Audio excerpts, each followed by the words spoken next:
Hi everyone, welcome to my channel, or welcome back to my channel. I'm Gabby and I am recording a video today on Christmas, and it is also my last day of being 25. And I have wanted to film this video for a few months now. I came up with the idea around May, June of this year, but I thought it would be appropriate to film this right before my birthday. And it's 25 things I have learned at 25. And I just wrote down pretty much 25 lessons I've learned, or just not even lessons, just things that I've noticed or, become aware of in my 25 years of life. And I also wrote them down in roughly chronological order. So, things I learned in childhood all the way to things I learned post-college. So why don't we go ahead and start so this video isn't a billion years long. The first thing I want to share is always trust your gut instinct. I can go back to my childhood with this. I have always trusted my gut, and there have been times that I haven't, and then something goes wrong. I have some story times on that.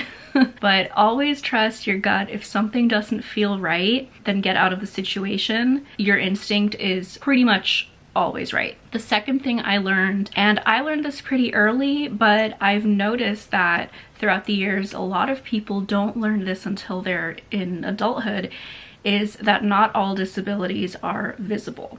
So what I've come to realize is that a lot of people think that disabilities are people who are in wheelchairs, people who have guide dogs, people who physically look disabled. But the thing is, your disabilities can also be invisible, or they can be physical, but you just don't notice them immediately. So a big example for me and why I learned this so early was my mom is disabled.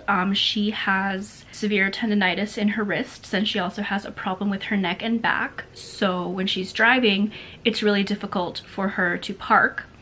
And so that's why she has a placard and she parks in disabled spots. And there have been cases where people have looked at her funny because, she steps out of her car and she looks fine, but in reality, she can be in excruciating pain. And when I got injured a couple of years ago, almost 3 years ago now, I developed chronic pain in my ankle, and now it's really difficult for me to walk long distances without extreme pain, and I have to manage it through medication, and I'm going to have surgery in the future for it. And I could go on and on about all the people I've met throughout my life who have disabilities that are both visible and invisible, more visible than others. And it's just really important to become more aware of disabilities and really educate yourself on that, because it's really unfortunate when, someone who is disabled has to deal with people judging them because they don't look the part. So that's a pretty important lesson for me. The third thing I learned, and now this is going into middle school, is it's better to have a few close friends than a group of people who hang out with you, but they don't actually care about you. I learned this the hard way in middle school. I hung out with some people who were not the kindest people on the planet. They talked crap about me behind my back, I later found out. And I would hear them talk crap about each other behind each other's backs. And it was just, I stopped hanging out with those people because I was like, I don't need this toxicity and negativity in my life. And now I have a few close friends from middle, high school, and college that I talk to. And even though, I don't have like 20 or 30 friends, I'm happier with my small group because we actually care about each other. The fourth lesson I learned, and this took from middle school to college to learn. Like, I was made aware of this in middle school, but it didn't hit me until college, was you don't need to be in a relationship to be happy. I always thought that I wouldn't be happy if I wasn't in a relationship, if I didn't have a boyfriend. And well, after having been in a few relationships now, I've realized that actually I am much happier being single, hanging out by myself, treating myself. And I mean, it's nice to be dating someone, to be around someone who really cares about you and you really care about them, but it's not necessary to live a happy life. I mean, I'd love to be with someone right now, that'd be cool, but it's not gonna, suddenly make me so happy. Number 5, I also kind of started learning in middle school and then, developed or like understood it better as I became an adult, was changing yourself to fit in never works. If you're a square peg and you cut your edges to fit into a round hole, you're just sacrificing parts of yourself and you're gonna feel like you're missing something. I dealt with this a lot in middle and high school because the environment I was in was really pushing me, and I'm not saying like my friends or anything, because it wasn't my friends, it wasn't my family, it was the environment I was in school.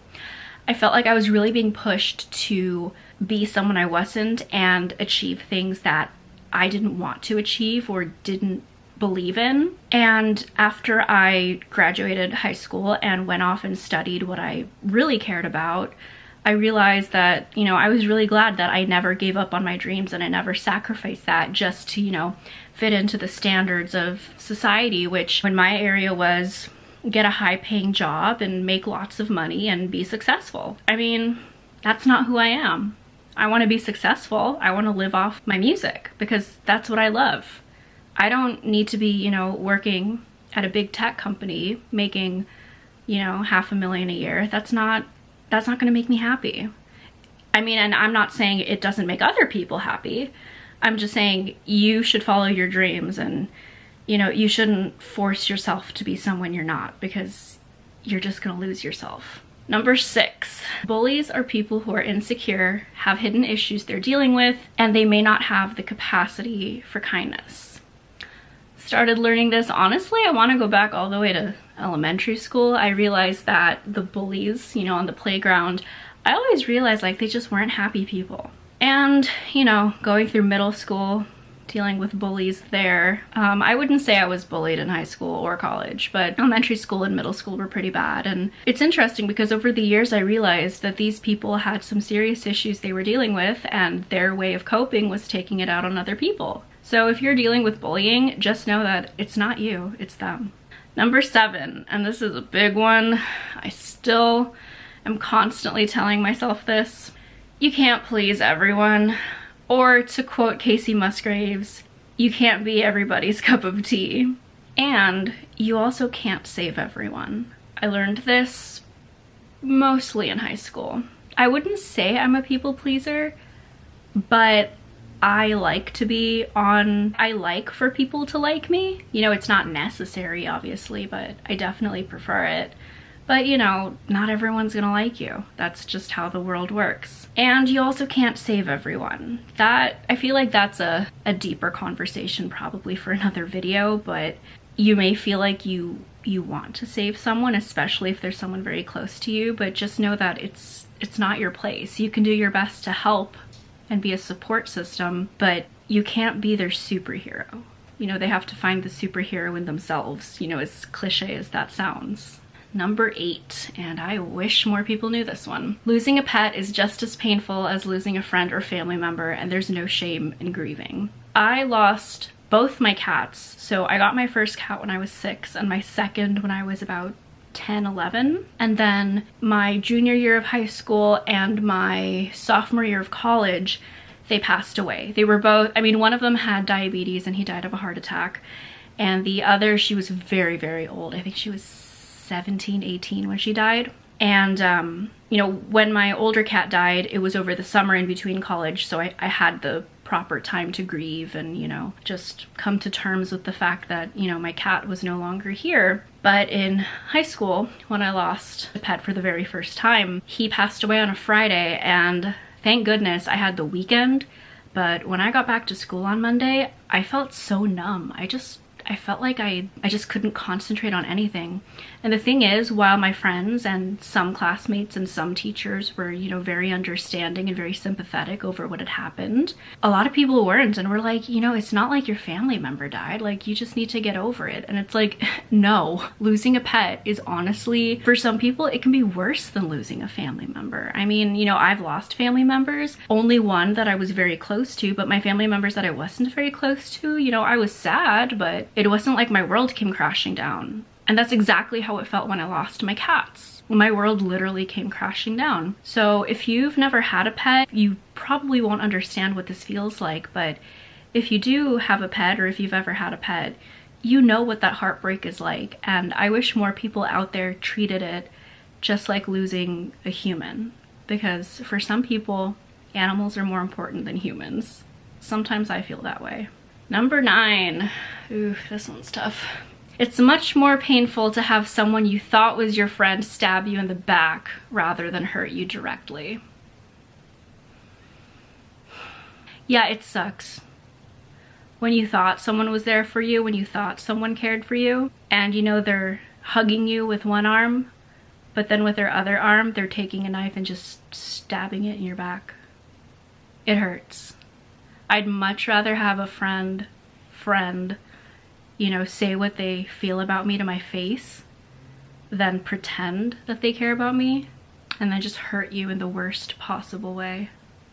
Number 10, and this is a big one. Well, a lot of these are big ones, but this one is, your friends are not your therapists. It's unfair and harmful to both you and them to be in that position. I've been on both sides of this, and I can tell you from personal experience, it does a lot of damage. I've been the therapist to some of my friends, and it's a lot to take on. It will honestly tear your mind apart.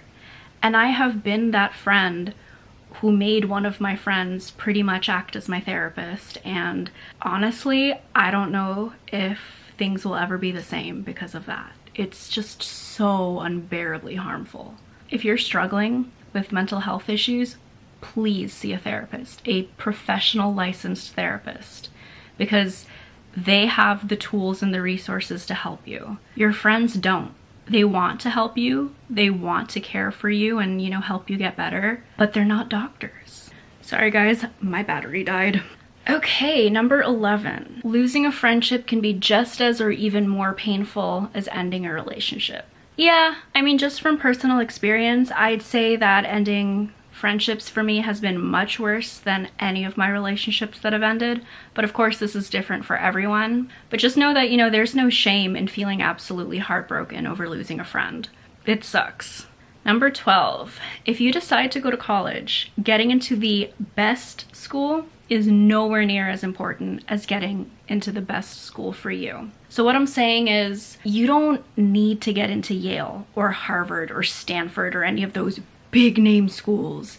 You need to get into a school that will be best for you and the path you want to take. So for example, I applied to, I want to say about 10 colleges, and I'd say about 3 of them were the right fit or as close to the right fit as they could be, because I went to study music. And I mean, yeah, I guess I could have applied to Yale and Harvard and Stanford, but their music programs were nowhere near the level of, say, Berklee College of Music or McNally Smith College of Music or Belmont University's music program in Nashville, you know? It all depends on what you want to study. Now, you know, if you want to go study law and you want to get into a really good law school, then yeah, then definitely consider Harvard. But don't just think you need to get into, you know, the best Ivy League or whatever just because. You know, get into a school that you know will help you achieve what you want to do and not what, you know, everyone else wants you to do. Number 13, and oh my goodness, learn how to manage your money as soon as you can. Learn about savings, credit, and investing at the very least. Yeah, you don't learn this in school. I learned a lot about this through my dad. Sorry about that. I have now been joined by a visitor. So continuing with the managing your money. Pretty much everything I learned about managing my money came from my parents, and it would have been nice, you know, if I'd learned about this in school, but I guess I was, you know, they were too busy teaching me about like sine and cosine curves. Never had to use those in my life. But it would definitely have been nice for something like this to have been offered in high school, because, you know, once you're off in college and then when you finish college, you know, you're gonna want to purchase a house. You'll want to, if you haven't already, you're gonna want your own car, and you're gonna have to finance that, and you're gonna need good credit for that. And, you know, how are you supposed to have good credit if you don't even know what that is? Look for videos on YouTube, look for books about this, or, you know, if you use Kindle, get, you know, find like Kindle books or even audiobooks on managing your money, because it's extremely important and it's really not given too much importance until you're pretty much on your own. Number 14, you're gonna live in a bubble until you get out of your hometown and see the world from another perspective. And now this, I feel, goes both ways. If you are living in a small town, in a rural area where, you know, everyone knows each other's business, yes, you're gonna live in a bubble until you get out of your town and suddenly you're in a big city and you see how different the world is. But it also works the opposite way. You know, I grew up just outside of big cities, and I lived in this very sheltered bubble thinking that, you know, everyone was upper to middle class and pretty well off, until the year I learned about this actually was when I went to a summer camp in a little town in North Carolina, and I learned that some of the kids at this camp were on full scholarships and they lived in trailer homes. I didn't even know what a trailer home was until I was in high school. I had no idea. And so, you know, it really took leaving Silicon Valley and realizing that people really do struggle. You're gonna be in a bubble until you get out and you experience the rest of the world. This one is a big safety one. If you get into your car and it's dark out, always lock your doors. I even do this in daylight now. I'll get into my car and I immediately press the lock button and all my doors are locked. You never know, especially in parking garages, you never know if someone's waiting, you know, like by your car where you can't see them and waiting for you to get into your car so that they can get into your car, and they might point a weapon at you and tell you to drive. And this is especially for young women. I just don't risk it. So I don't care if I'm going to the pharmacy and it's broad daylight, or if I'm playing a show in a town I've never been to and I parked my car in a parking garage and it's 10 at night. I get into my car, I lock my doors immediately, and it's even better if you lock your doors and you just drive away. I mean, I know for me personally it takes me a little while longer because I'll want to plug in my phone and, you know, like type into my GPS, or I might even want to check my texts and my email, but try to avoid doing that because people who want to harm you look for that. They look for you to be distracted. So at the very least, once you're in your car, just lock your doors so that, you know, if they try to get in, at least you've got the warning of them pulling on your door or knocking or something. And now this is moving into things I learned in college. Number 16, get to know someone before you tell them your life story. I like to be an open book. I like to be very transparent with people, but that's come back and bit me in the butt a few times, and this especially happened in college. You know, I thought that everyone was going to be really friendly and open and accepting, and then I went and told people some things that I wouldn't have normally told someone, and then all of a sudden they thought I was a freak. Be careful with who you trust. Number 17, getting blackout drunk isn't as cool as it seems. I got blackout drunk for the first time and only time in college, and let me tell you, at the time it was funny. I remember some of that night in bits and pieces, but the next morning when I was puking my guts out, it sucked, and I haven't done it since. It's just not worth it. And on top of that, it can be deadly. I'm a small person, and I also take medications that make alcohol hit me faster than, you know, a person who isn't on these medications would be hit. And I actually did a bit more research after this, you know, wild night in college, and I realized that I could have died from alcohol poisoning. So, you know, it's not funny to get blackout drunk. It's not cool. It won't make you, you know, like the fun party girl. Honestly, it's just gonna destroy your liver. Number 18. Metalheads are actually some of the nicest people on the planet. I know there's this huge stereotype that metalheads are these scary, big, buff dudes with beards and they're covered in tattoos and they worship Satan and, you know, like they go into their mosh pits at shows and just shove each other, but honestly, metalheads are some of the nicest people I know. Like, they don't worship Satan, they just love metal music, honestly, and they're all brought together by it. And even in mosh pits, I've had other metalheads shield me from the wilder ones who are, you know, like all shoving and pushing at each other because they've realized that I am a tiny girl and that if some taller, bigger dude shoves into me, I'm probably gonna snap in half. And like these guys, like they realized that and they literally just shielded me and like moved me over to the side so I wouldn't, you know, get demolished.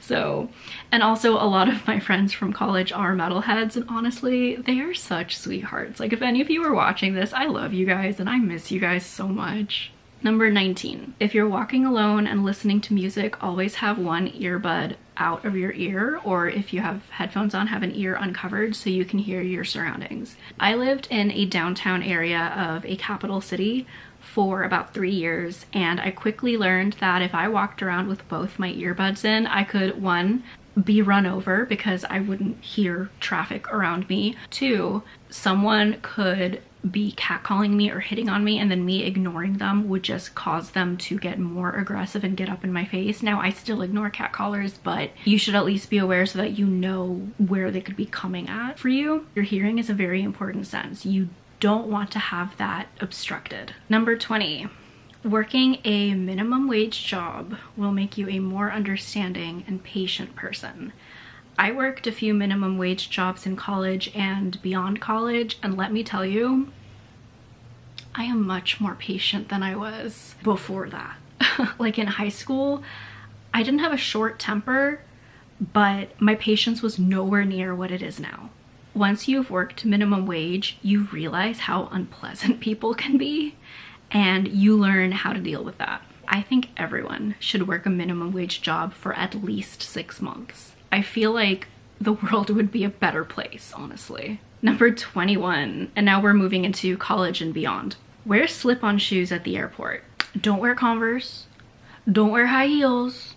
Even though high heels are technically, well, some high heels are slip-ons, but I guess what I'm saying is wear shoes that are comfortable and aren't difficult to take off or put on, because especially during like holiday rushes, and of course, you know, with a pandemic going on now, it's different, but in my experience of traveling to other countries and within the US, you don't want to be wearing, you know, like lace-up boots or lace-up shoes or freaking stilettos. I've seen people in stilettos at the airport, and I'm like, why would you do that? Don't your feet hurt? Your feet are gonna hurt. Your feet swell when you're on a plane. You know, why would you want to wear something that's gonna constrict your feet? You want to wear something that is easy to take on and take off when you're going through the security line and, you know, getting screened and all of that, and something that's comfortable to wear on the plane, because you don't want to be that person taking off their shoes and letting their stanky feet, you know, fill the air with, you don't want to be that person. Trust me. Number 22.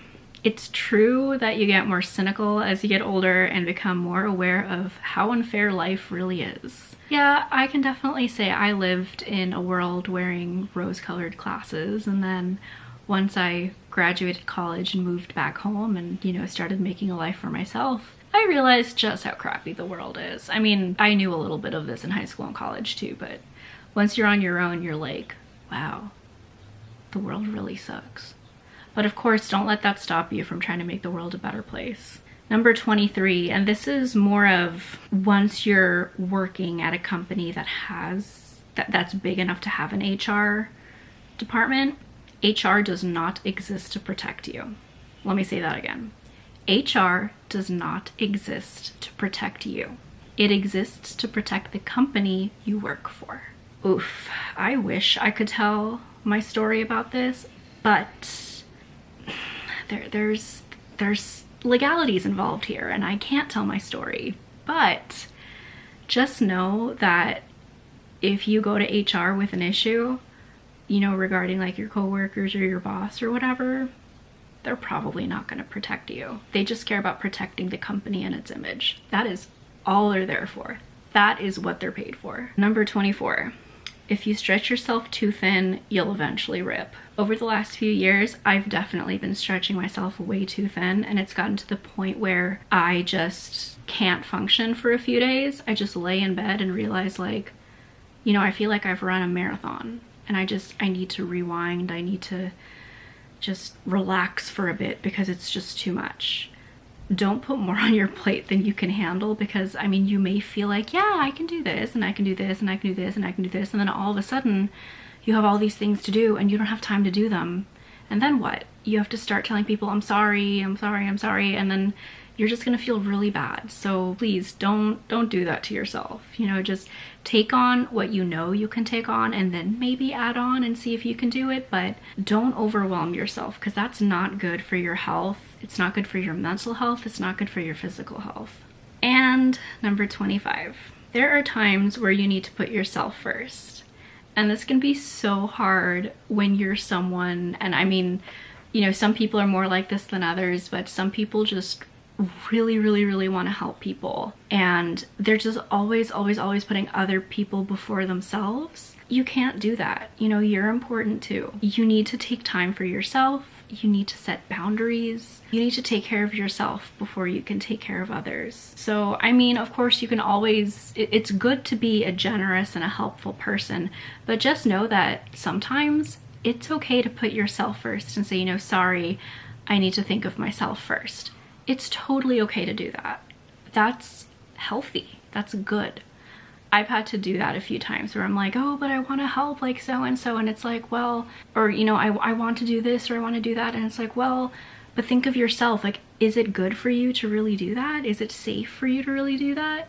You might take a step back and be like, wait, I need to think of myself first. So hello, hi. It's been a couple of months since I filmed the previous clips, and I didn't get this video up by my 26th birthday, so I thought I would turn this into 26 things I've learned at 26, and I've got my 26th life lesson. Yes, I'm also wearing the same cardigan. It's the Taylor Swift folklore cardigan. How could I not wear this? So my 26th life lesson is everyone's journey and path are different. You don't need to be married at 25 or have kids before you're 30. You don't need to finish college in 4 years or work at a fancy big name company. And I know I have a lot of friends that, long story short, our college shut down, and a lot of my friends ended up having to either drop out completely and just not finish their college career, or transfer to another college and, you know, not get their degree in 4 years. And that's fine. Again, everyone's path is different. You don't know what circumstances people have gone through. You don't need to do everything in the time your, you know, society says you're supposed to. When I was a kid, I thought I was gonna get married at like 23, 24, and I was gonna have my first kid at like 25, and I was gonna have like 2 or 3 kids by 30, and like, I'm 26, I'm single, no children, I mean, except for Sierra, but she's not my biological child for obvious reasons. And, you know, like, I'm still living with my parents, and that's partially because of COVID and partially because the area I live in is ridiculously expensive, and you basically need to make well into 6 figures to live comfortably. And, you know, this is how it is in all parts of the US. You know, I know people in the Midwest and on the East Coast and in the South who also live with their parents, and they're in their 20s, and it's totally fine. It's not that we're lazy or that, you know, we don't want to be adults. You know, it's that, you know, circumstances have made it this way. So again, everyone's journey and path are different. You don't have to be like everyone else, which is, you know, that's a lesson that was kind of repeated throughout this whole thing. Everyone's on their own journey. Everyone is taking their own path, and it's okay that it's not the same as everyone else's. I hope you enjoyed this video, and if you did, please give it a thumbs up. And if you want to see more videos from me, I post a lot about my music, as I am a singer-songwriter. I post vlogs. Occasionally I post story times and other random videos. Thank you so much for watching, and I hope to see you in the next video. Bye!